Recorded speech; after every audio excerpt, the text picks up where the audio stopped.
إن الحمد لله نحمده ونستعينه ونستغفره ونعوذ بالله من شرور أنفسنا ومن سيئات أعمالنا من يهده الله فلا مضل له ومن يضلل فلا هادي له وأشهد أن لا إله إلا الله وحده لا شريك له وأشهد أن محمدا عبده ورسوله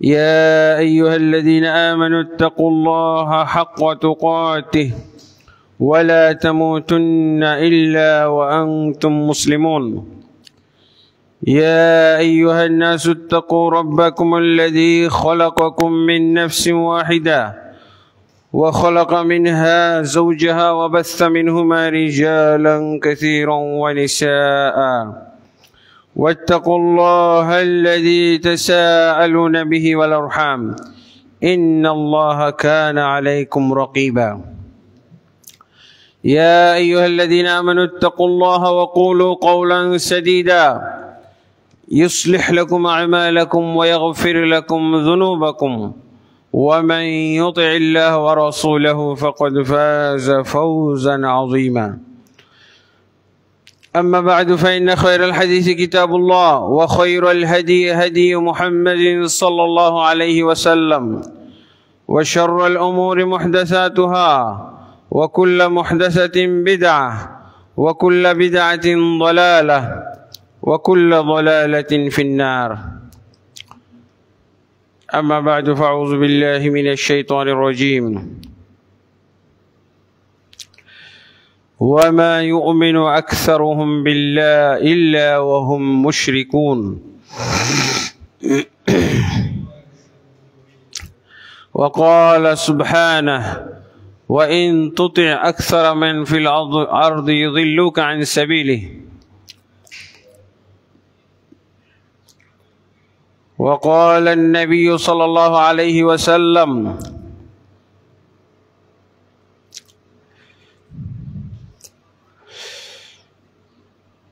افترقت بنو إسرائيل إلى 72 ملة وستفترق أمتي إلى 73 ملة كلها في النار إلا ملة واحدة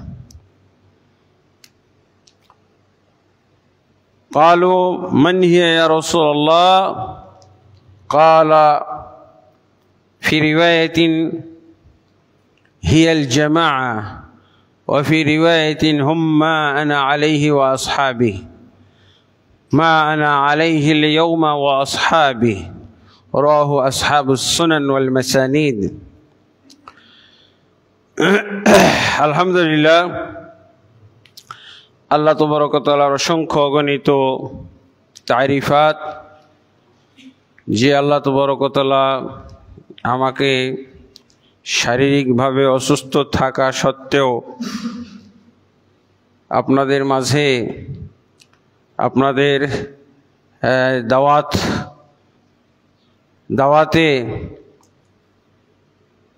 জুমার খুতবা প্রদান করার জন্য একলারামপুর বড়বাড়ি জামে মসজিদে আল্লাহ আসার তৌফিক দান করেছেন আলহামদুলিল্লাহ রব্বিল আলামিন নবী মুহাম্মদুর রাসূলুল্লাহ সাল্লাল্লাহু আলাইহি ওয়াসাল্লামের প্রতি অসংখ্য অগণিত দুরুদ ও সালাম নাজিল হোক আল্লাহুম্মা সাল্লি আলাইহি আল্লাহুম্মা বারিক আলাইহি আল্লাহুম্মা সাল্লিম আলাইহি অতঃপর সম্মানিত মুসল্লিয়ানে কেরাম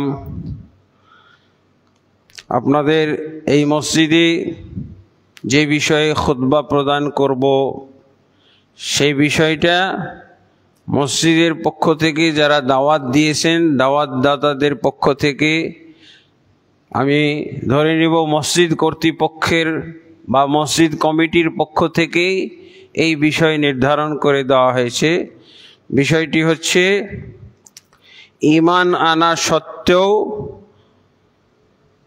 যারা প্রকৃত মুসলিম নয় ঈমান আনা সত্ত্বেও যারা প্রকৃত মুসলিম নয়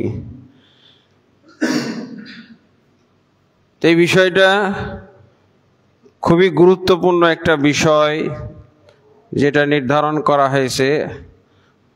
তো এই বিষয়ে এই বিষয়টা সরাসরি সূরা ইউসুফের 106 নম্বর আয়াত।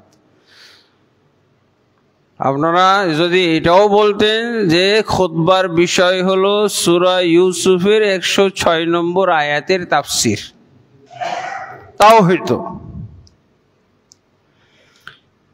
বিষয়টা এত কোরআন এবং হাদিসের দৃষ্টিতে খুবই পরিচিত একটা বিষয়,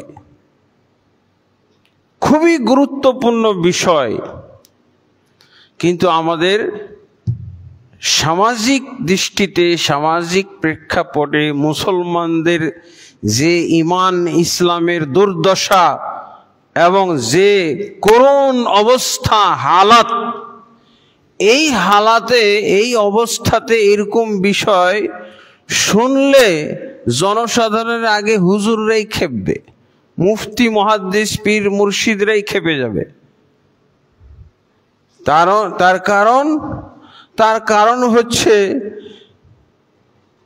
যে আমরা যেই ঈমানের মধ্যে আছি, যেই ঈমান আমরা মানুষকে সবক দিচ্ছি, যেই ঈমান শিখাইতেছি, যেই ঈমান আমরা এনেছি, যেই ঈমান মুরিদরাকে শিখাইতেছি, এই ঈমানের বলে, এই ঈমানের জোরে তো আমরা আবার জান্নাতের টিকিটও দিচ্ছি, জান্নাতের টিকিট বিতরণ করছি।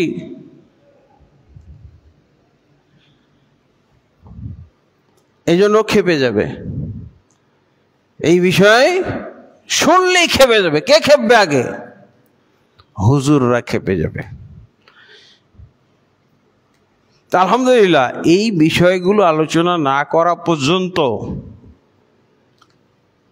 কোন সমাজের মানুষ প্রকৃত মুসলমান হতে পারবে না, হওয়া সম্ভবই নয়। এই বিষয়ে আলোচনা করতেই হবে, যদিও হুজুরদের অপছন্দ হোক, যদিও এলাকাবাসী অপছন্দ করুক। আলহামদুলিল্লাহ, আমি শুনলাম এই মসজিদের আন্ডারে দাওয়া সেন্টার আছে। খুবই সুন্দর কথা। যে সমস্ত যুবক ভাইয়েরা এলাকা নিয়ে চিন্তা করে, মুসল্লিদেরকে নিয়ে চিন্তা করতেছে, তারা মুসল্লিদেরকে সত্যিকার ঈমানের উপরে গড়ে তোলার জন্যে, সত্যিকার ইসলামের উপরে গড়ে তোলার জন্যে তারা চেষ্টা করছে, তারা এর জন্য মাথা খাটাচ্ছে, চিন্তা ভাবনা করছে। এই যুবকরা, আমি বলতে পারি, অবশ্যই মোবারক। এই যুবকদের মধ্যে আল্লাহ তাবারক ওয়া তাআলা বরকত দান করুন। এবং যারা আমরা বয়স্ক আছি, মুরব্বী আছি, আমাদেরও তাদের সাথে সম্পৃক্ত হওয়া উচিত।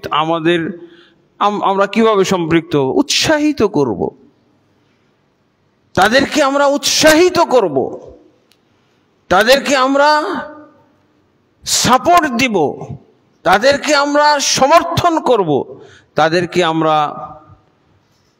হয়তো কি পয়সা কড়ির দরকার আছে সেটা আমরা তাদেরকে দেওয়ার চেষ্টা করব। আলহামদুলিল্লাহ, এই আয়াত কখন নাজিল হয়েছিল? এই আয়াত সূরা ইউসুফের। আমি কিন্তু আপনাদের বিষয়কে কোরআনের আয়াতের সাথে মিলিয়ে দিয়েছি, হুবহু এই কোরআনের আয়াত। বরং এই কোরআনের আয়াত অনুযায়ী যদি আপনারা বিষয় নির্ধারণ করতেন তাহলে কি হইতো? আল্লাহ বলছেন সূরা ইউনূসের 106 নম্বর আয়াত, ওয়ামা ইউমিনু আকসারুহুম বিল্লাহি ইল্লা ওয়া হুম মুশরিকুন। যারা ঈমান এনেছে দাবি করে, যারা নিজেদেরকে ঈমানদার দাবি করতেছে, এরা অধিকাংশই ঈমানদার নয়, এরা মুশরিক অবস্থাতেই রয়ে গেছে। যারা ঈমানের দাবি করতেছে, ঈমান এনেছি বলেছে, এদের অধিকাংশই মুশরিক রয়ে গেছে। এটা আল্লাহর কথা, সূরা ইউসুফের 106 নম্বর আয়াত। এইরকম বহু আয়াত কোরআনের মধ্যে আছে, যে আয়াতগুলোর মধ্যে আল্লাহ স্পষ্ট করে বলে দিয়েছেন 81টা মতো এইভাবে, শুধু 81টা না, 100-র উপরে আয়াত পাওয়া যাবে যেখানে আল্লাহ বলছেন অধিকাংশ মানুষ ঈমানদার নয়, যদিও ঈমান এনেছে ঈমানদার নয়। অধিকাংশ মানুষ জাহেল, অধিকাংশ মানুষ অধিকাংশ মানুষ কি বলে ফাসিক, অধিকাংশ মানুষ কাফের, অধিকাংশ মানুষ জালেম। এইগুলো সব ভাষা কোরআনের বিভিন্ন আয়াতে পাওয়া যাবে। আমি কয়টা বলবো? বাল আকসারুহুম লা ইউমিনুন, সূরা বাকারার দিকেই আল্লাহ অনেকগুলো আয়াতের, সূরা বাকারাতেই অনেকগুলো আয়াত উল্লেখ করেছেন। 100 নম্বর আয়াত, আয়াত নম্বর 100। এখানে কি বলছেন? আকসারুহুম লা ইউমিনুন, তাদের অধিকাংশই ঈমান রাখে না, ঈমান নেই তাদের। এমনিভাবে সূরা বাকারার আপনি 214 নম্বর আয়াতে একই পাবেন। কি লিখছেন? আল্লাহ বলছেন আকসারুহুম লা ইয়াশকুরুন, অধিকাংশই তারা আল্লাহর শুকরগুজার বান্দা নয়, অকৃতজ্ঞ বান্দা। এইভাবে আপনি সিরিয়ালি সূরা আলে ইমরানে আছে আকসারুহুম ওয়া আকসারুহুমুল ফাসিকুন, তাদের অধিকাংশই হলো ফাসিক, 110 নম্বর আয়াত। এইভাবে সূরা নিসার মধ্যে আল্লাহ তাবারক ওয়া তাআলা এই একই কথা বলছেন। সূরা আলে ইমরান, সূরা মায়েদা আকসারুহুম ফাসিকুন, এইভাবে আল্লাহ বলতে আছে। এরপরে এক সময় আল্লাহ তাবারক ওয়া তাআলা কি বলছেন যে ওয়ালাকাদ যারানা লিজাহান্নামা কাসীরাম মিনাল জিন্নি ওয়াল ইনস, আল্লাহ এই কথাই বলে ফয়সালা দিয়ে দিয়েছেন কি, যে আমি আসলে জাহান্নামকে তৈরি করেছি অধিকাংশ জিন এবং ইনসানের জন্য। জাহান্নাম তৈরি করেছেন আল্লাহ অধিকাংশ জিন ইনসানের জন্য। আর আপনি কি শুনতে চাইতেছেন? এই হলো অধিকাংশের ব্যাপার।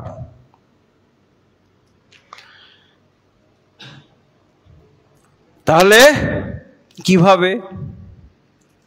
এটা আল্লাহ রসুলের যুগে নাজিল হয়েছিল। আল্লাহ রসুল সাল্লাল্লাহু আলাইহি ওয়াসাল্লাম তো দেখছেন, আল্লাহ রসুল সাল্লাল্লাহু আলাইহি ওয়াসাল্লাম যখন তার উপরে কোরআন নাজিল হয়, এই আবু জাহাল, আবু লাহাব, এরা কিন্তু নিজেদেরকে ঈমানদার দাবি করত। এরা কখনো নিজেদেরকে কাফের বলে নাই, কাফের স্বীকার করে নাই। তারা নিজেদেরকে কেমন ঈমানদার দাবি করত? মুহাম্মদের চাইতেও বেশি খাঁটি ঈমানদার। এই জন্য আল্লাহ এই কোরআনের আয়াত নাজিল করেছেন।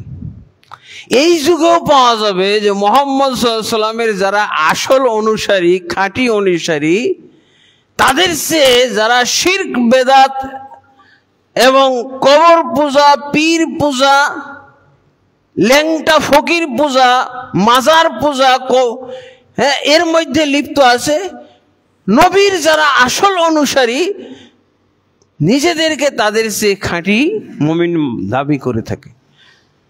তা আবু জেহেল সেই যুগে দাবি করেছিল যে আমি মুহাম্মদের চেয়েও খাঁটি ঈমানদার। আর এই যুগেও ওই আবু জাহাল মার্কা লোকগুলো দাবি করে যে ওরাই খাঁটি ঈমানদার। এমনকি মক্কা মদিনা তো ঈমানদার এরকম নাই। এই কবর মাজার, এই দুর্গন্ধযুক্ত সব শিরক বেদাতের দুর্গন্ধ এবং ডাস্টবিন, যেই দেশকে, যেই সমাজকে শিরক বেদাতের ডাস্টবিন বলা যাইতে পারে, শিরক, এই দেশটা হলো শিরক বেদাতের ডাস্টবিন। এই ডাস্টবিনে যারা এই পচা সরা দুর্গন্ধযুক্ত জায়গায় বসবাস করে, এরা দাবি করে যে মক্কা মদিনার চাইতেও এরা খাঁটি ইমানদার পাক্কা মুসলমান। এই দেশে কিছু মুসলমান আছে যারা ডাইরেক্ট কোরআন এবং হাদিসের অনুসারী, যারা ডানে বামে সামনে পিছনে উপরে নিচে তাকাবে না, শুধু আল্লাহর এই কোরআন এবং এই কোরআনের সঠিক তাফসির, সহিহ তাফসির। কোরআনের আবার ভ্রান্ত তাফসিরও আছে, কোরআনের কুফরি তাফসির আছে, কোরআনের মুরতাদ হওয়া তাফসির আছে।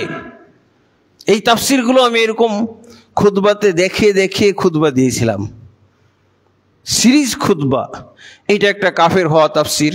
এইভাবে বিভিন্ন দল, আমাদের দেশে বিভিন্ন দলের তাফসির রেখেছে, তাতে কিছু তাফসির আছে কাফের মুরতাদ হওয়া তাফসির। আল্লাহর দিন থেকে বিচ্যুত হওয়া অনিবার্য ফরজ ওই তাফসির পড়লে, ওই তাফসির আমল করলে, ওই তাফসির বিশ্বাস করলে, এরকম তাফসির আছে। এগুলো আমি সিরিজ আকারে দেখাইছিলাম, 4টা খুতবায় 4 ধরনের তাফসির দেখাইছিলাম।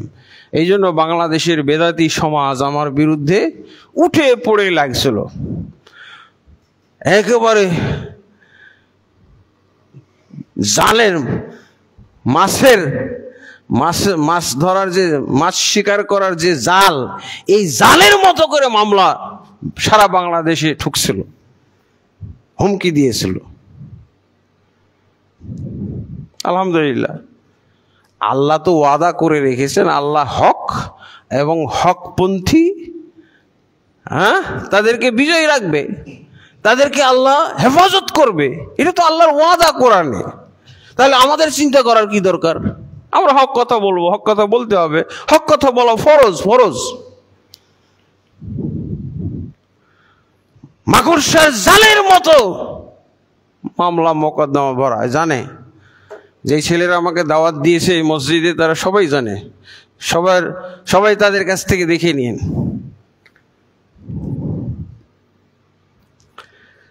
তো এটা হলো আবু জেহেলের সুন্নাত। আল্লাহ বলছেন অধিকাংশ যারা ইমানের দাবি করে, যারা ইমানদার হওয়ার দাবি করতেছে, এদের অধিকাংশই হলো মুশরিক, অধিকাংশই হলো ফাসিক, অধিকাংশই হলো জাহেল, অধিকাংশই হলো যাদের কাছে ঈমান নাই। এই কথার সত্যতা থাকবে, অবশ্যই থাকবে। সে যুগে আবু জেহেলের ব্যাপারে কারো সন্দেহ আছে? এই আয়াত তো আসলে প্রথম খেতাব হলো আবু জেহেল। এই জাহেলি সমাজ তারা দাবি করেছিল যে আমরা মুহাম্মদের চেয়েও খাঁটি ইমানদার। কিভাবে ইমানদার ছিল? ওদের ইমানদার হওয়ার অনেক যুক্তি, অনেক দলিলও আছে। তারা এমনি দাবি করে নাই। আপনাদের এই তিতাস মসজিদের এই যে একলারামপুর মসজিদের বেশি দাম নাকি মসজিদুল হারামের দাম বেশি? বলেন তো। যদিও দুইটাই আল্লাহর ঘর, আল্লাহর মসজিদ, কিন্তু ওই মসজিদের ফজিলত এত বেশি যে একলারামপুরে আপনি 1 সালাত পড়বেন, এই সালাতটা ওই মসজিদে গিয়ে পড়লে 1,00,000 গুণ সওয়াব পাবেন, আর জামাতে পড়লে 27 লক্ষ গুণ পাবেন। তার মানে আপনি 50-60 বছর এই একলারামপুরের এই মসজিদে সালাত পড়লে যে সালাতের নেকি আপনার আমল নামায় জমা হবে, 1 ওয়াক্তের সালাতে সেই নেকি জমা হবে। আলহামদুলিল্লাহ। এই মসজিদ বানাইছিল আবু জেহেলরা। এই জন্য ওদের দাবি যে আমরা মুহাম্মদের চাইতে ইমানদার বেশি। এই মসজিদ কি মুহাম্মদ বানাইছে নাকি? ইব্রাহিম নবীর বানানো মসজিদ ভেঙে চুরে যখন আবার তৈরি করেছিল, তখন তৈরি করেছিল কারা? এই আবু জাহেল, আবু লাহাব, আবু তালেব, উতবা, শাইবা, ওয়ালিদ বিন মুগীরা। আর মুহাম্মদ সাল্লাল্লাহু আলাইহি ওয়াসাল্লাম তো ছোট মানুষ ছিল, ও তো সভাপতিও না, ও সেক্রেটারিও না, কিচ্ছু না, প্রাথমিক সদস্য না। মসজিদুল হারামের কাবা ঘর, তাই না? ওদের সূরা তাওবার মধ্যে তো পেয়ে যাবেন, ওরা যে মসজিদ বানাইছিল 17 নম্বর আয়াত, 17 নম্বর আয়াতে পাওয়া যায় যে এই মুশরিকরাই মসজিদ বানাইছিল। তো মসজিদ বানাইলেই সে ইমানদার হয়ে যাবে তা না, মসজিদ বানাইলেই সে আল্লাহর কাছে ইমানদার হয়ে গেল এমনটা নয়। মসজিদের কমিটির সভাপতি হয়ে গেল ইমানদার হয়ে গেল তা নয়। ওইদিকে আবু জাহেল আছে সভাপতি, একজন সবচেয়ে ভালো মসজিদ, সবচেয়ে দামি মসজিদের সভাপতি, কাজেই খুশি হওয়ার কোনো কারণ নাই। এই জন্য 18 নম্বর আয়াতে আল্লাহ মসজিদ কমিটির লোকদের কি গুণ থাকতে হবে এটা বলে দিছেন। আল্লাহ বলছেন, মা কানা লিল মুশরিকিনা ইয়ামুর মাসাজিদাল্লাহি শাহিদিনা আলা আনফুসিহিম বিল কুফর উলাইকা হাবিতাত আমালুহুম ওয়া ফিন নারি হুম খালিদুন। সূরা তাওবা 17 নম্বর আয়াত। যখন তারা মসজিদ বানায় তখন তো মুহাম্মদ সাল্লাল্লাহু আলাইহি ওয়াসাল্লাম নবী হয় নাই। কাবা শরীফ যখন জীর্ণ শীর্ণ হয়ে বিধ্বস্ত হয়ে যাচ্ছিল, আবার নতুন করে বানাইলো না। এখন যে কাবা তওয়াফ করে আসি, এটা কাদের তৈরি করা? আবু জেহেল, আবু লাহাব, আবু তালেব, আব্দুল মুত্তালেব, এরা তৈরি করছিল। তখন মসজিদ তৈরি করেছে, তারপরও নিজেরাই কাফের মুশরিক। কোরআনের দৃষ্টিতে, আল্লাহর দৃষ্টিতে, রাসূলের দৃষ্টিতে তারা কাফের মুশরিক। কিন্তু দেখেন তাদের যতটুকু ঈমান ছিল, সেই ঈমান তাদেরকে কি বলছিল জানেন? যে এটা আল্লাহর ঘর, তোমরা নতুন করে বানাইতেছো, ভেঙে বিধ্বস্ত হয়ে পড়তেছিল, খুলে খুলে পড়তেছিল। অনেক পুরান ঘর না, বাইতুল আতিক, কোরআনেই নাম বলা হয়েছে আল বাইতুল আতিক, ওয়াল ইয়াতাওয়াফু বিল বাইতিল আতিক, সূরা হজ্জের মধ্যে আছে। তারা যেন আল্লাহর পুরান ঘরের তওয়াফ করে, ঘরের নামই পুরান। তো এই পুরান ঘর বিধ্বস্ত হয়ে যাচ্ছিল, তখন তারা মিটিং করলো যে এই ঘর তো আবার, আর এটাই ছিল তাদের ব্যাংক ঘর, জাহিলি যুগের ব্যাংক ছিল এটা। বাস যার যা সম্পদ, সোনা দানা বস্তা আকারে, হ্যাঁ, ব্যাগে ভরে সব এগুলো নাম লিখে কাবা ঘরে রেখে আসতো, নিরাপদ। যত মক্কাবাসী লোক, আরবের লোক, সবাই ওই কাবা ঘরে বস্তা রেখে আসতো, স্বর্ণের বস্তা, রূপার বস্তা। আজকাল আমাদের যে মুসলমান, পাক্কা মুসলমান, এখন যদি রাখা হয় খুঁজে পাওয়া যাবে না, কাবা ঘরেও না, যদি ফ্রিভাবে ঢুকতে দেওয়া যায়। এই বাঙালি সব আলহাজ, এই আলহাজরা চুরি করে নিয়ে আসবে, আলহাজ। আর ওই যুগে কি করতো, খালি বস্তাগুলো এর কার বস্তা দেখি, ও অতবার বস্তা, এত তার সোনা রেখে দিত, এটা কার বস্তা, খালি দেখতো আর রেখে, আমার ইটুক, আচ্ছা থাক। কিন্তু কেউ কারোটা নিত না। কাবা ঘরের মধ্যে যেটা রাখা হয়েছে এইটা কেউ এক চুল পরিমাণ সরাইতো না। এই মুসলমান আছে বলেন? আমি তো একবার বিপদে বেড়ে গেলাম, চাঁপাইনবাবগঞ্জে গেছি, হ্যাঁ, বাস থেকে নামছি, নেমে একটা মসজিদে গিয়ে ঢুকছি। মসজিদটা বারান্দায়, কিন্তু গেট খোলা। কিছুক্ষণ পর মুয়াজ্জিন আসলো, আজান দিল, মানে আমরা আজানের আগেই নামছি গাড়ি থেকে। পরে ইমাম, মুয়াজ্জিন, কমিটির লোক আস্তে আস্তে মসজিদে ফজরের সালাত পড়তে এসে দেখে ফ্যান নাই, চোরে নিয়ে গেছে। কিভাবে? কোরআনকে স্তূপ করে, কোরআনের ওপরে দাঁড়ায়া ঘড়িটাও খুলে নিয়ে গেছে। এ কত পাক্কা মুসলমান! এই যুগে আমরা বসবাস করি। জাহিলি যুগও এত নিকৃষ্ট লোক ছিল না। আবু জাহলও এত নিকৃষ্ট মুসলমান দেখে নেই যেই মুসলমান এখন আমরা দেখি। আমাদের ডানে বামে, সামনে পিছনে, উপরে নিচে, হাটে বাজারে যাদের সাথে আমাদের সংঘর্ষ হয়, ঠেলাঠেলি হয়, এই মুসলমান আবু জেহেলও দেখে নাই, আবু লাহাবরাও দেখে নাই।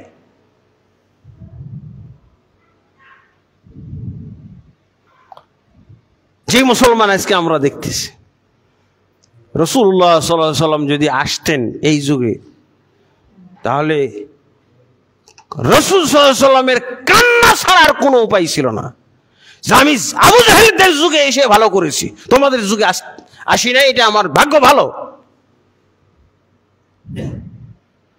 আল্লাহ রাসূল কান্না করতেন আজকে।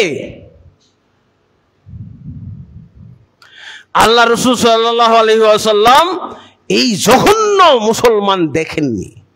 আবু জাহেলরা দাবি করেছিল তারা মুহাম্মদের চাইতে ভালো মুসলমান, আর কিছু কিছু দলিলও তারা দিছে, আল্লাহ তো উল্লেখ করছেন। এই যে তারা মসজিদুল হারাম তৈরি করেছিল, এটা আল্লাহ স্বীকৃতি দিল না? কোথায়? সূরা তাওবার 17 নম্বর আয়াত না? কিন্তু আল্লাহ ঘৃণা, এই মুশরিকরা আল্লাহর ঘর নির্মাণ করবে, এতে আল্লাহর ঘৃণা ছিল। আল্লাহ এই প্রতিক্রিয়াটা জানাইছেন এই 17 নম্বর আয়াতে। কি বলছেন? মা কানা লিল মুশরিকিনা ইয়ামুরু মাসাজিদাল্লাহ, মুশরিকদের জন্য আদৌ উচিত হয় নাই, শোভা পায় না যে তারা আল্লাহর জন্য মসজিদ নির্মাণ করবে। কি শুনলেন? মসজিদ বানিয়ে ফেলেছে, কিন্তু সেই সময় তো মুহাম্মদ নাই, কার উপরে কোরআন নাজিল করবে? তখন কি আবু জাহেলের উপরে কোরআন নাজিল করে বলবে, এই আবু জাহেল কি করছিস তোরা, তোদের মসজিদ বানানো আমি গ্রহণ করব না, বাদ দে বাদ দে। এই আয়াত কি আবু জাহেলের উপরে নাজিল করার উপায় ছিল?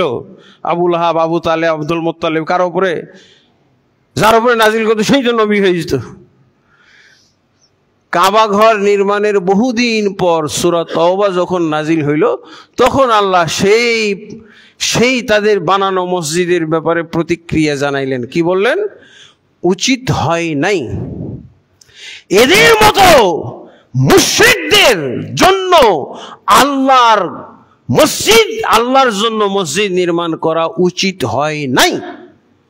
আচ্ছা, বানিয়ে ফেলেছে, ও কি জানতেন মসজিদ বানাইছে নাকি? যেই মসজিদে জামাতে সালাত পড়লে 27 লক্ষ গুণ সওয়াব পাওয়া, ওই মসজিদ বানাইছে। আর হাদিসেও আল্লাহ রাসূল সাল্লাল্লাহু আলাইহি ওয়াসাল্লাম কি বলছেন? মান বানা লিল্লাহি মাসজিদান ইয়াবতাগি বিযালিকা ওয়াজহাল্লাহু বানাল্লাহু লাহু বাইতান ফিল জান্নাহ, যে ব্যক্তি আল্লাহর সন্তুষ্টি লাভের জন্য একটি মসজিদ নির্মাণ করবে, আল্লাহ তাবারক ওয়া তাআলা তার জন্য জান্নাতে অট্টালিকা নির্মাণ করবেন। আল্লাহু আকবার, সুবহানাল্লাহ। এটা কিন্তু এই মসজিদের যারা নির্মাণে শরীক হয়েছেন তাদের জন্য এই সুসংবাদ। কিন্তু আবু জাহেলরা যে পৃথিবীর সর্বশ্রেষ্ঠ মসজিদ বানিয়ে কমপ্লিট করে ফেলছে, কমপ্লিট না, একটা অংশ বাদ রেখেছিল কেন জানেন? যে হালাল টাকা কুলাই নাই। ইব্রাহিম নবীর ভিত্ত হলে এইটা, কিন্তু হালাল টাকার অভাবে ভাঙছে ঠিকই, কিন্তু আর বানাইতে পারে না। এইটুক বাকি রেখেছে। দেখবেন ওটা বাউন্ডারি দেওয়া আছে, এটাকে বলা হিজরে ইসমাইল হাতিমুল কাবা। তওয়াফ করার সময় এই ফাঁকা জায়গাটাও তওয়াফ করতে হয়, কারণ এটা কাবারই অংশ। কিন্তু ওরা হালাল টাকার অভাবে এই অংশের উপরে ঘর নির্মাণ করে নাই। আমাদের এখনকার মুসলমান খুঁজে পাওয়া যাবে?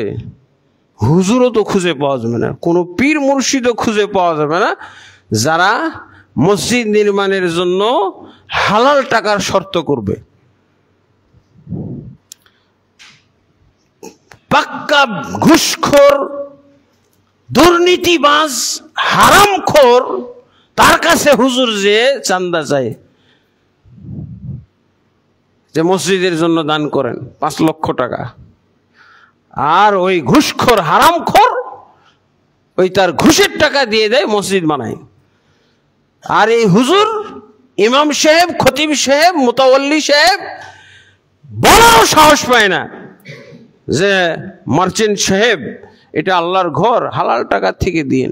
বলার সাহস আছে? বলেন, কয়জনের সাহস আছে?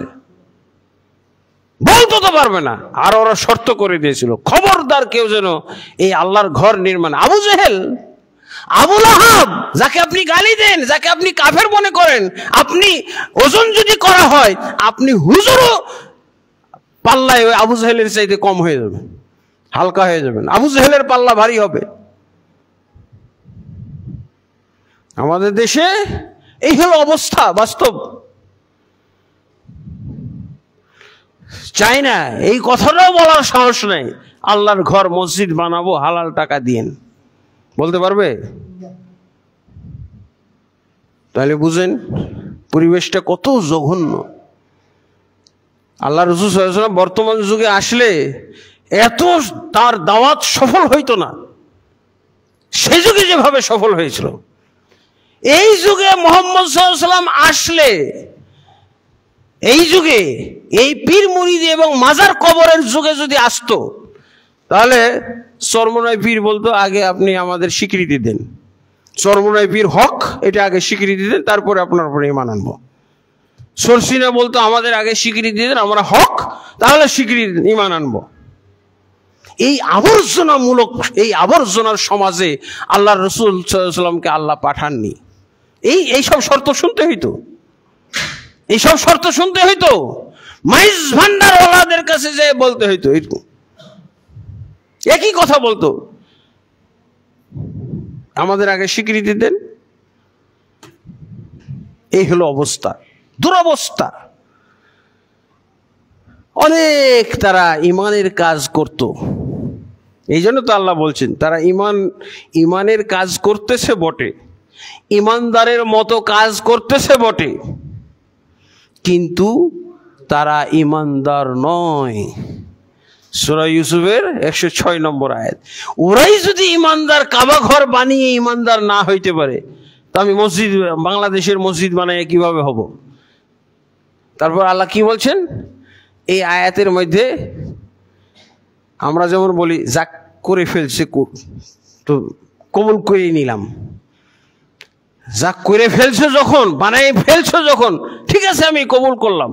এটা কি বলছে আল্লাহ? কি বলছে শুনবেন? এই আয়াতের শেষে বলছেন উলাইকা হাবিতাত আমালুহুম, এরা হলো সেই লোক, সেই ব্যক্তি, এরা হলো সেই সমাজের লোক যাদের এই সুন্দর আমল, মসজিদুল হারাম বানানোর আমল, কাবা ঘর তৈরি করার মতো এত সুন্দর, এত সৎ আমল আমি আল্লাহ কি বরবাদ ঘোষণা করলাম দুনিয়াতে। আখেরাতে যাওয়ার আগেই দুনিয়াতে আল্লাহ ঘোষণা করে দিয়েছে, তোমাদের এই মসজিদুল হারাম বানানো, তোমাদের এই কাবা ঘর বানানোর এই সৎ আমল আমি আল্লাহ হাবিতাত, বাতিল ঘোষণা করলাম। এখন কি হবে? আমরা তো জানি যে মসজিদ নির্মাণ করলে জান্নাত পাওয়া যায়। আর আল্লাহ কি বলছেন জানেন এই আয়াতের শেষে? উলাইকা হাবিতাত আমালুহুম ওয়া ফিন-নারি হুম খালিদুন, এই কাবা ঘর নির্মাণকারীরা জাহান্নামের চিরন্তন অধিবাসী। বুঝা গেছে? এরপরে আল্লাহ বলছেন যে হ্যাঁ, মসজিদ তাহলে কারা বানাবে? 18 নম্বর আয়াতে আল্লাহ এটা বলছেন।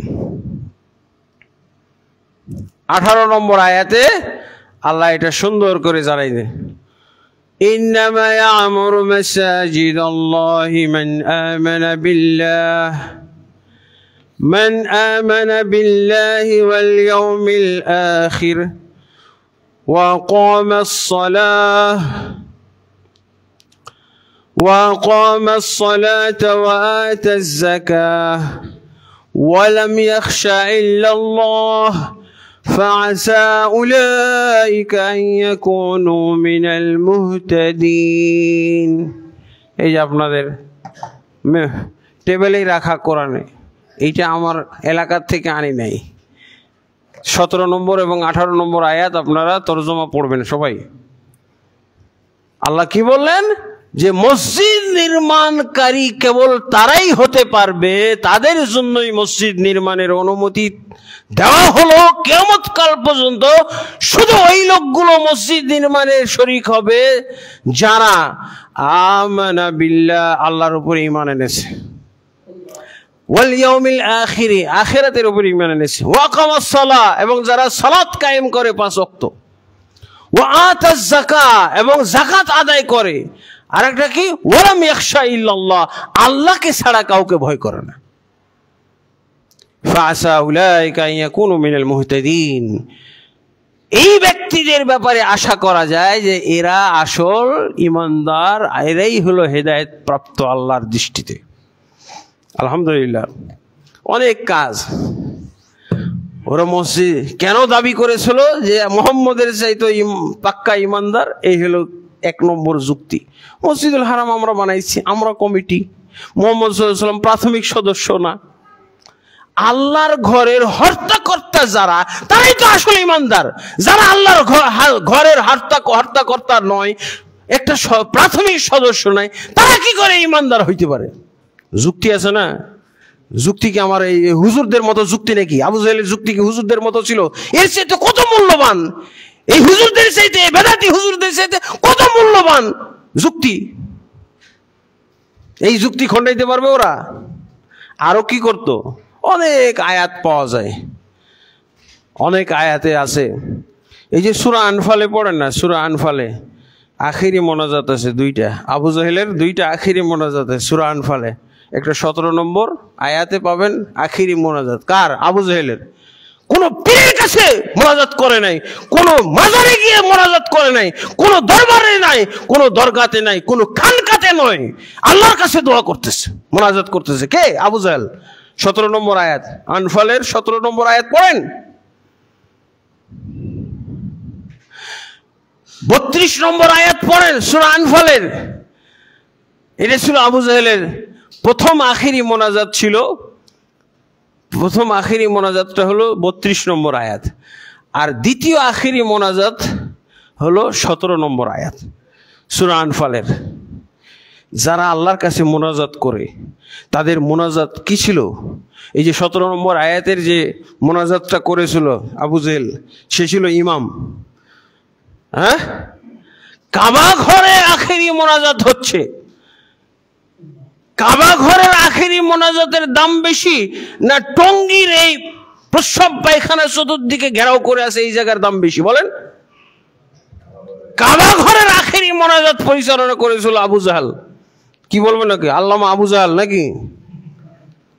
আমরা যদি আল্লামা বলি এদেরকে, শিরক বেদাতের আবর্জনার মধ্যে বসবাস করতেছে, আর এদেরকে যদি আল্লামা বলি, তাহলে আবু জাহেলকে কি বলবেন আপনি? সে যে কাবা ঘরের গেলাপ ধরে এই মোনাজাত পরিচালনা করলো, এটা কোরআনে আছে। আর আমাদের আল্লামাদের একটা কথাও কোরআন হাদিসে কোথাও নাই। আছে না? কবর মাজারের সৈনিক, শিরক বেদাত ছাড়া কিচ্ছু জানে না, ও নাকি আল্লামা। আমি বলবো না, যে ব্যক্তি কাবা শরীফের গেলাপ ধরে মোনাজাত পরিচালনা করতেছে সে তো আরো বড় আল্লামা, আরো বড় আল্লামা হওয়ার কথা না? দেখেন, এরপরে এটাতে মোনাজাতের শব্দটা নাই, খালি মোনাজাত করেছে আর বিষয়টা বলা আছে 17 নম্বর আয়াত। কি বিষয় মোনাজাতটা করেছিল? যে আল্লাহ, এই বদরের যুদ্ধে মুহাম্মদের সাথে আমাদের সংঘর্ষ হইতে যাচ্ছে, তুমি তো জানো মুহাম্মদ কত বড় অপরাধী। নিজের আত্মীয় স্বজনের সাথে সে সম্পর্ক ছিন্ন করেছে। সেই ঐক্যবদ্ধ একটা সমাজ আমাদের মক্কার মধ্যে ছিল, এই ঐক্যবদ্ধ সমাজটাকে সে কি বলে দ্বিখণ্ডিত করেছে, বিচ্ছিন্ন করে ছেড়েছে। এই অপরাধীকে তুমি আল্লাহ ভালো করেছিল, একে শাস্তি দাও। এই যুদ্ধে যেন আমরা বিজয়ী হই, সেই যেন পরাজিত হয়, আমাদের কাছে যেন কচু কাটা হয়, সেই ব্যবস্থা তুমি করো। এই বিষয়, হ্যাঁ, এই দোয়া, এইটা ছিল তার আখিরি মোনাজাত। প্রথম 17 নম্বর সূরা আনফালের। আর 32 নম্বর আয়াত কি ছিল? আখিরি মোনাজাতের শব্দটাই আল্লাহ উঠাই দিয়েছেন কোরআনে। ওয়াইদ ক্বালু আল্লাহুম্মা ইন কানা হাযা হুয়াল হাক্কু মিন ইনদিকা ফামতির আলাইনা হিজারাতাম মিনাস সামা আও ইতিনা বিআযাবিন আলীম। আবু জেহেলের দোয়া আল্লাহুম্মা আছে, কোনো পীর ওলি দরবেশের উসিলা দিয়ে করে নাই দোয়াটা, কারণ ও চাইছিল যে এই দোয়াটা আল্লাহর কাছে মঞ্জুর হোক। কি দোয়া? যে মুহাম্মদের চাইতে খাঁটি মুসলমান আমরা, মুহাম্মদ সাল্লাল্লাহু আলাইহি ওয়াসাল্লাম এই কয়দিনের বাচ্চা এতিম অবস্থা আমাদের কাছে লালন পালন হইল, আর সেই আল্লাহর কাছে প্রিয় পাত্র হয়ে যাবে, এটা হইতে পারে? গোটা মক্কাবাসী, গোটা হারামবাসী মানুষের সাথে আল্লাহ সম্পর্ক ছিন্ন করে এই অসহায় এতিম মুহাম্মদের পক্ষ অবলম্বন করবে, এটা হইতে পারে? এটা হইতেই পারে না। কাজেই আমরাই ঠিক, মুহাম্মদ বেঠিক। এই জন্য সেই চ্যালেঞ্জিং এই দোয়াটা করলো। কি দোয়া? আল্লাহুম্মা। আবু জেহেলের দোয়া। আবু জেহেলের যে এটা দোয়া ছিল, এটা বুঝবেন কেমনে আপনি? সহিহ বুখারী আছে, সহিহ বুখারী চিনেন? আহলে হাদিস যেহেতু আপনারা, আহলুল হাদিস যেহেতু সহিহ বুখারী পুঁজি। আহলুল হাদিসদের পুঁজি হলো আল্লাহর কিতাব, আর আল্লাহর কিতাব বুঝার জন্য সহিহ তাফসীর। সহিহ তাফসীর কি? ইবনে কাসির, তাবারি, কুরতুবী, এগুলো হলো সহিহ তাফসীর। আর আহলুল হাদিসদের আর হাদিসের কিতাব সহিহ বুখারী, মুসলিম, আবু দাউদ, তিরমিজি, নাসাই, ইবনে মাজাহ, মুসনাদ আহমদ, সুনান দারিমি, এগুলোই তো আহলে হাদিসদের পুঁজি। কোরআন আর হাদিসের কিতাব। এই আয়াতের তাফসীর সহিহ বুখারীর মধ্যে আছে।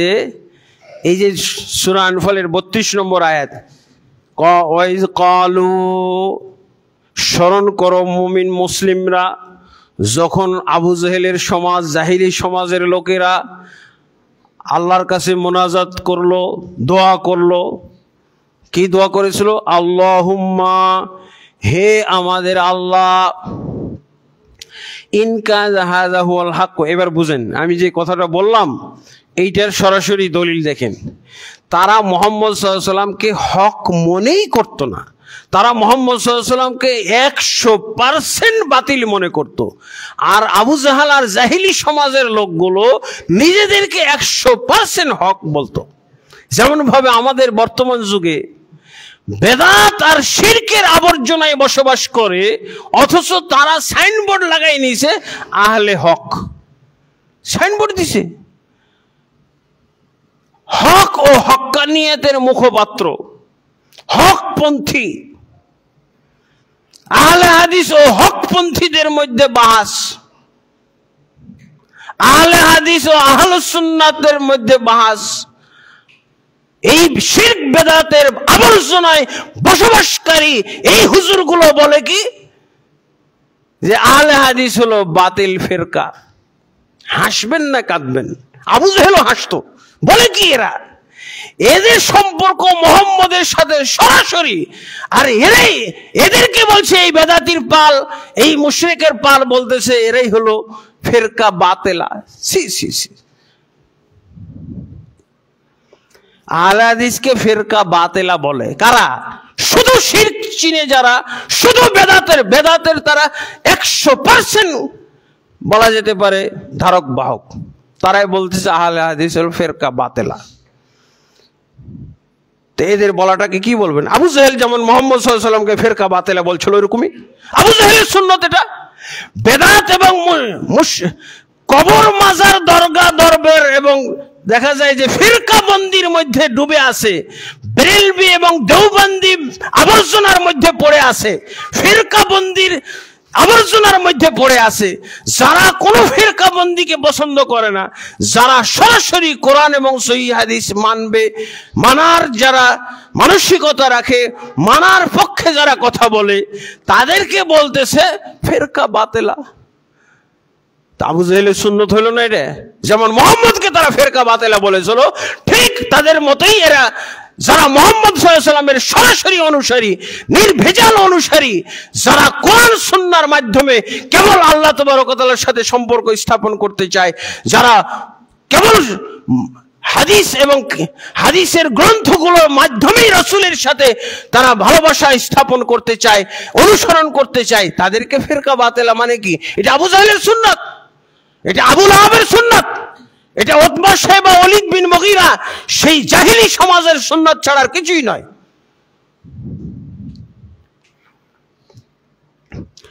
আলহামদুলিল্লাহ। আর কি শুনবেন? আখিরি মোনাজাতটাতে কি বলেছিল? আবু জাহেল ছিল এই আখিরি মোনাজাত পরিচালনাকারী। আমাদের দেশের আখিরি মোনাজাত পরিচালনার জন্য দিল্লি থেকে আনা হয়, তাই না? আর মক্কার পবিত্র নগরীতে মক্কারই হুজুর আল্লামা আবু জাহাল সে মোনাজাত পরিচালনা করতেছে। কি বলছে? আল্লাহুম্মা, হে আমাদের আল্লাহ, ইনকানা হাযা হুয়াল হাক্কু, যদি এই ব্যক্তি হক হয়ে থাকে, এই ব্যক্তি যা বলে এটাই যদি হক হয়ে থাকে, ফামতির আলাইনা হিজারাতাম মিনাস সামা, তাহলে আমাদের উপরে তুমি আসমান থেকে গজবের পাথর নাজিল করো। আউইতিনা বিআযাবিন আলিম, অথবা দ্বিতীয় অপশন, যে কোনো কষ্টদায়ক শাস্তি আমাদের উপরে দাও। এর কেমন ব্যক্তির মোনাজাত? যে বিশ্বাস করে 100% আমরা হক আর 100% মোহাম্মদ এবং আবু বকরের দল সব বাতিল, এই ব্যক্তির মোনাজাত এটা। বোঝা গেছে? কেন এই দোয়াটা কখন করে? যখন নিজেদেরকে 100% হক মনে করতে পারে। এই জন্য তো আমরা কিন্তু অনেক সময় বলি যে আমাদেরকে যারা আহলুল হাদিস, যারা হক্কানি আলেম, সত্যিকার যারা কোরআন সুন্নাহর আলেম, তাদেরকে এই বেদাতির দল, বেদাতির পাল বলে এরা হলো ইহুদির দালাল, এরা হলো খ্রিস্টানের দালাল, এরা হলো হিন্দুদের দালাল, এরা হলো রিয়ালখোর, এরা হলো ডলারখোর, এরা পেট্রো ডলার খায়। কিন্তু যখন আমরা বলি যে তোমার এই কথা যদি সত্য না হয় তাহলে তুমি এরকম কথা বলতে পারবে কিনা বলো, যে আল্লাহর জন্য গজব আমার উপরে পড়ে, এই কথাটা বলো। আর বলতে পারে না, এই বেদাতির পার আর বলতে পারে না। এই আহলে হাদিস আলেমদেরকে তারা এইভাবে ডলারখোর, ইহুদির দালাল, ইহুদি খ্রিস্টানের দালাল, হিন্দুদের দালাল, বৌদ্ধ বিধর্মীদের দালাল। কিন্তু যখন তাদেরকে বলা হয় যে যদি তারা দালাল না হয় তাহলে আমার উপরে যেন আল্লাহর পক্ষ থেকে গজব নাজিল হয়, আল্লাহর পক্ষ থেকে যেন গজবের পাথর নাজিল হয়, এই কথাটা বল বেদাতির বল। অথবা আমার স্ত্রী তালাক, এটা বল দেখি পারিস কিনা। বলবেন এদেরকে, বেদাতিদেরকে বলবেন?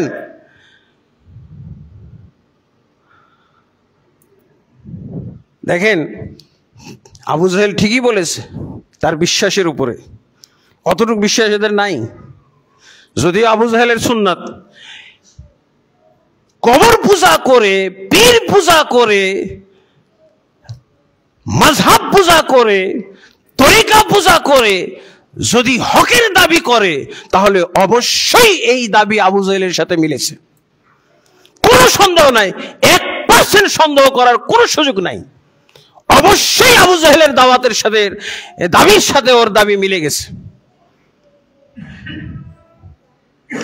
বাতিল কোথাকার!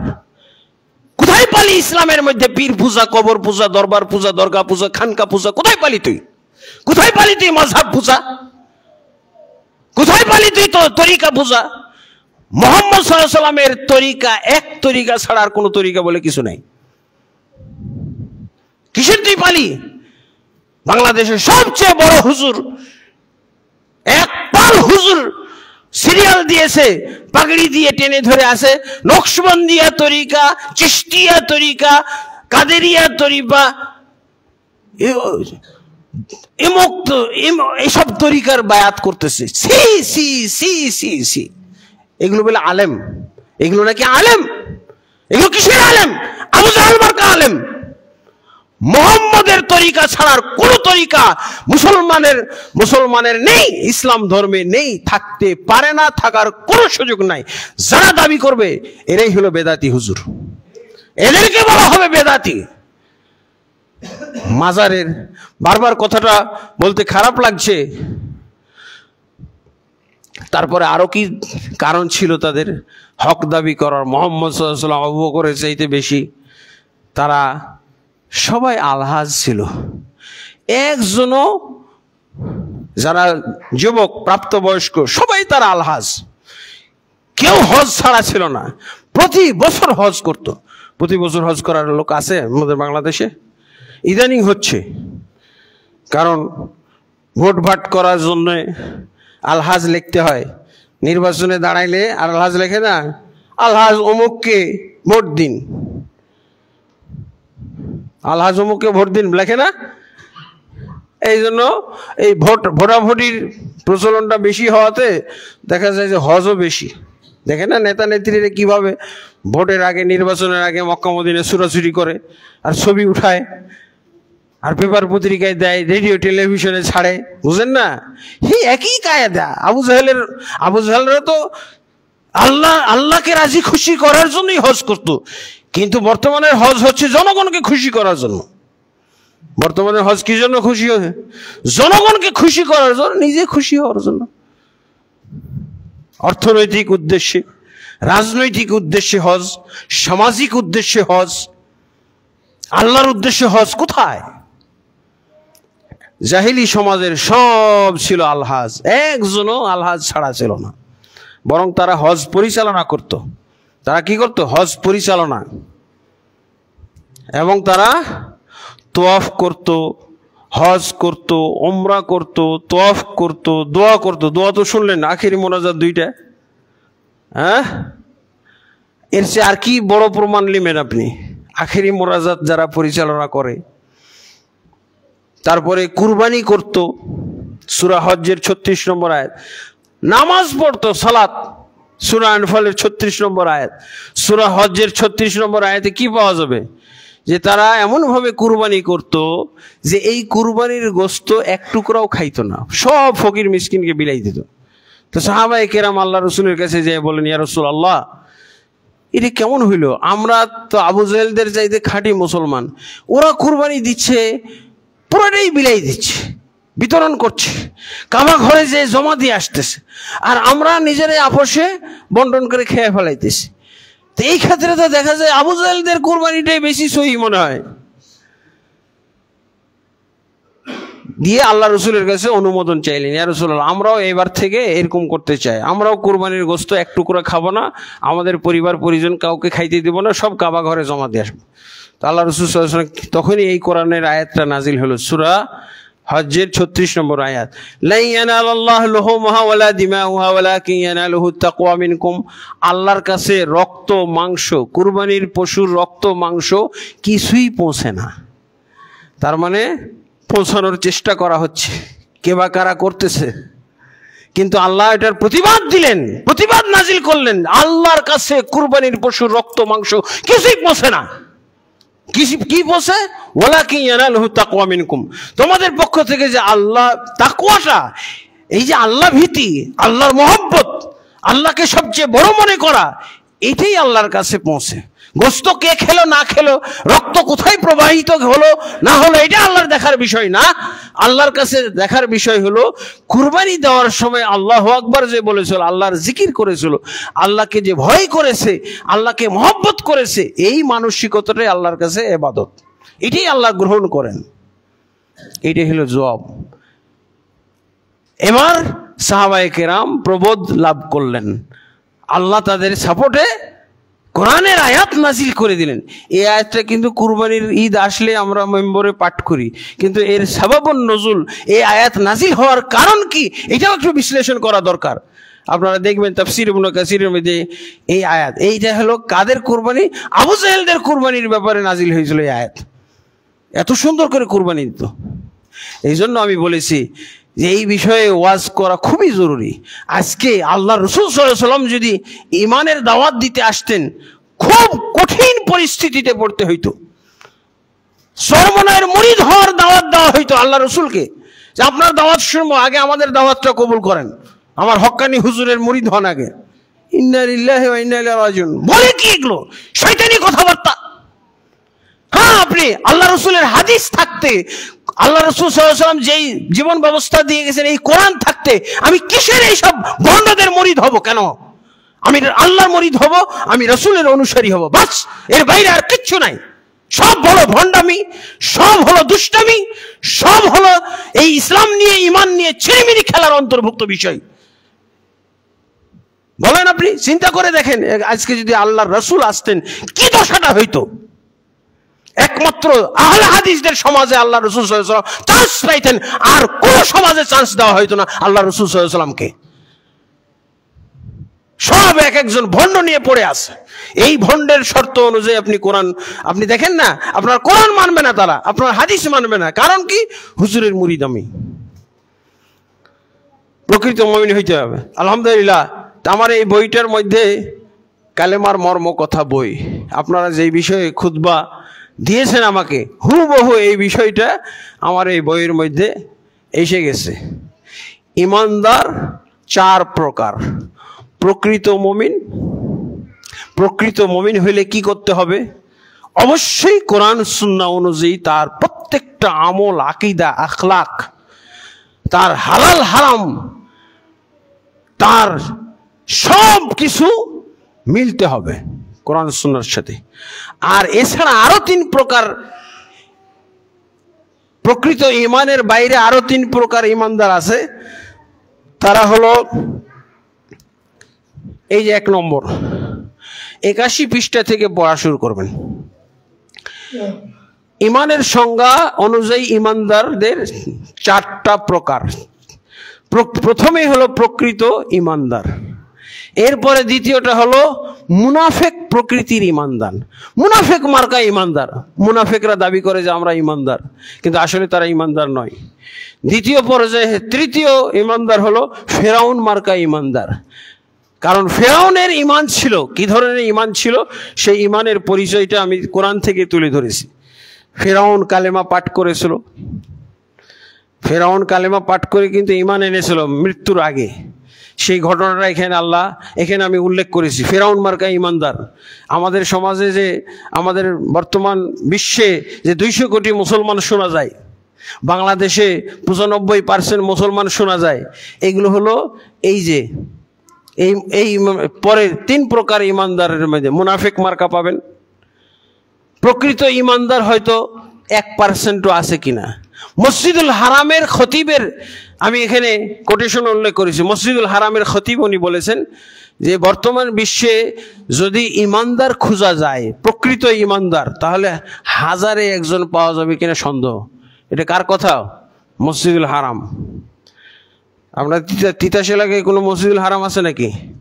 মক্কার মসজিদুল হারামের কথা আমি বলছি, তিতাস এলাকার মসজিদুল হারামের কথা বলি নাই। এখানে মসজিদুল হারামের খতিব বলছেন যে 1000-এ 1জন ইমানদার আছে কিনা সন্দেহ। বাংলাদেশে শতকরা 98 জন হলো বেনামাজি। হুজুরও বেনামাজি আছে। হুজুর বেনামাজি থেকে খালি নাই, হয় হুজুর সত্যি বেনামাজি, 5 ওয়াক্ত সালাত পড়ে না, অথবা হুজুর বেনামাজি তৈরি করে। এই 2 অবস্থার মধ্যে আছে।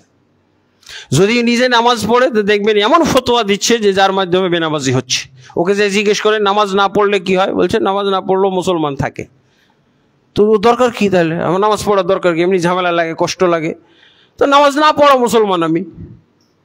বড় হুজুরকে যে জিজ্ঞেস করেন, আপনি দেওবন্দে যে জিজ্ঞেস করেন, হাটহাজারিতে যে জিজ্ঞেস করেন, আপনি যত বড় বড় হুজুর আছে কেন্দ্রীয় মসজিদে জিজ্ঞেস করেন নামাজ পড়লে কি হয়, বলছে নামাজ পড়লে মুসলমান থাকে না। থাকে না বলে মুসলমান থাকে, কিন্তু কোথায় মুসলমান থাকে না? নামাজ না পড়লো মুসলমান থাকে, যাকাত না দিল মুসলমান থাকে, হজ না করলো মুসলমান থাকে, সিয়াম না করলো মুসলমান থাকে। মুসলমান কখন থাকে না? মাযহাব না মানলে। ইন্না লিল্লাহি ওয়া ইন্না ইলাইহি রাজিউন। যদি জিজ্ঞেস করেন হুজুর ও তো মাযহাব মানে না, বলছে তাহলে তো মুসলমানই না। হুজুর ও তো পীরও মানে না, তাহলে জান্নাতেই তো যাইতে পারবে না। কিসের মুসলমান? নিয়ে যাবে কে জান্নাতে? এই হলো কাহিনী, এই হলো বাস্তব অবস্থা। ইন্না লিল্লাহি ওয়া ইন্না ইলাইহি রাজিউন। এই জন্য আমি বললাম জনগণ তো পরের কথা, হুজুরি হলো দুই প্রকার, হয় নিজেই সে বেনামাজি, আর না হয় ফতোয়া দিয়ে বেনামাজি বানাইছে। এতগুলো ফতোয়া দিয়ে বেনামাজি বানাইছে, তাহলে হুজুরি দায়ী না?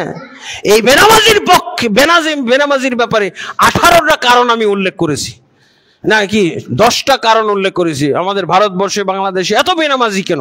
তার মধ্যে একটা হলো 10টার কারণের মধ্যে একটা হলো হুজুর। হুজুরদের কারণে এত বেনামাজি। বহু হুজুর আমার কাছে ধরা খাইছে বেনামাজি, বহু বক্তা ধরা খাইছে আলহামদুলিল্লাহ বেনামাজি। ফেরাউন মার্কা মুমিন, তো ফেরাউন কি করেছিল? মৃত্যুর সময় সে লা ইলাহা ইল্লাল্লাহ পড়ছিল। আমানতু আন্নাহু লা ইলাহা ইল্লাল্লাযী আমানাত বিহি বানু ইসরাঈল ওয়া আনা মিনাল মুসলিমিন। আমন্ত বলে লা ইলাহা ইল্লাল্লাহ বলে বলছে আমি মুসলমান হয়ে গেলাম। মুসলমান হয়েছে। তাহলে ঈমান আনা সত্ত্বেও ফেরাউন কি কাফের? শুধু না, কাফেরদের লিডার। আমাদের দেশে অনেকেই অনেকে পুঁজি হলো আমি কালেমা পড়ছি, কালেমা জানি, আমি মুসলমান। তাহলে বেটা ফেরাউন তো তোর আগে এসে দাঁড়াবে, আমি তোর আগে কালেমা পাঠ করছিলাম, আর তুই যেভাবে কালেমা পাঠ করেছিস এর চেয়ে সুন্দর করে আমি কালেমা পাঠ করতে পারি। দেখ আল্লাহ কোরআনে আমার কালেমা লিখে দিছে, আমি যেই কালেমা পড়েছিলাম সেই কালেমা আল্লাহ লিখে দিয়েছে কোরআনে, তোর কালেমা তো লেখা নাই। তুই যেই কালেমা পড়েছিস এই কালেমা লেখা নাই কোরআনে। এরপরে আসেন আর একটা হলো ইবলিস মার্কা ইমানদার। ইবলিস কিভাবে ইমান এনেছিল? ইবলিসের কি কোরআনে কিভাবে ইবলিসের ইমানের ঘটনা আছে? সে তো বলেছিল সংক্ষেপে, ইবলিস বলেছিল যে আমি আল্লাহ, আমি বিশ্বাস রাখি তুমি আমার সৃষ্টিকর্তা, আদমকেও তুমি সৃষ্টি করেছো, দুজনেরই সৃষ্টিকর্তা মানে লেগে ইমানদার হয়ে গেল না? আমাদের অনেক মুসলমানের পুঁজি হলো আল্লাহকে সৃষ্টিকর্তা মানে এই জন্য আমি ইমানদার। তাহলে বেটা ইবলিসও তো ইমানদার। ইবলিসের সমস্যাটা ছিল যে আমল করে নাই, আমাদেরও সমস্যাটা তো আমল নাই। আশা করি বোঝা গেছে প্রকৃত ইমানদার হইতে হলে অবশ্যই আমাদেরকে কোরআন এবং সুন্নাহ অনুযায়ী পূর্ণাঙ্গ আমল করতে হবে, বিশুদ্ধভাবে আমল করতে হবে। আল্লাহ তাবারক ওয়া তাআলা আমাদেরকে বোঝার তৌফিক দান করুন। আল্লাহুম্মা আমিন।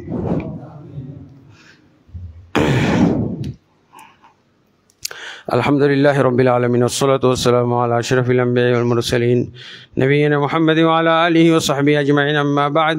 ফাআউযু বিল্লাহি মিনাশ শাইতানির রাজীম। ইন্নাল্লাহা ওয়া মালাইকাতাহু ইউসাল্লুনা আলান নবী يا أيها الذين آمنوا صلوا عليه وسلموا تسليما اللهم صل على محمد وعلى آل محمد كما صليت على إبراهيم وعلى آل إبراهيم إنك حميد مجيد اللهم بارك على محمد وعلى آل محمد كما باركت على إبراهيم وعلى آل إبراهيم إنك حميد مجيد اللهم أصلح لنا ديننا الذي هو عصمة أمرنا وأصلح لنا دنيانا التي فيها معاشنا وأصلح لنا آخرتنا التي فيها معادنا واجعل الحياة زيادة لنا في كل خير والموت راحة لنا من كل شر اللهم أعز الإسلام والمسلمين وأذل الشرك والمشركين ودمر أعداءك أعداء الدين يا رب العالمين اللهم أصلح ولاة العلماء وعامة المسلمين وخذ بنواصيهم إلى صراطك المستقيم يا حي يا قيوم برحمتك نستغيث عباد الله رحمكم الله إن الله يأمر بالعدل والإحسان وإيتاء ذي القربى وينهى عن الفحشاء والمنكر والبغي يعظكم لعلكم تذكرون ولذكر الله أكبر والله يعلم ما تصنعون.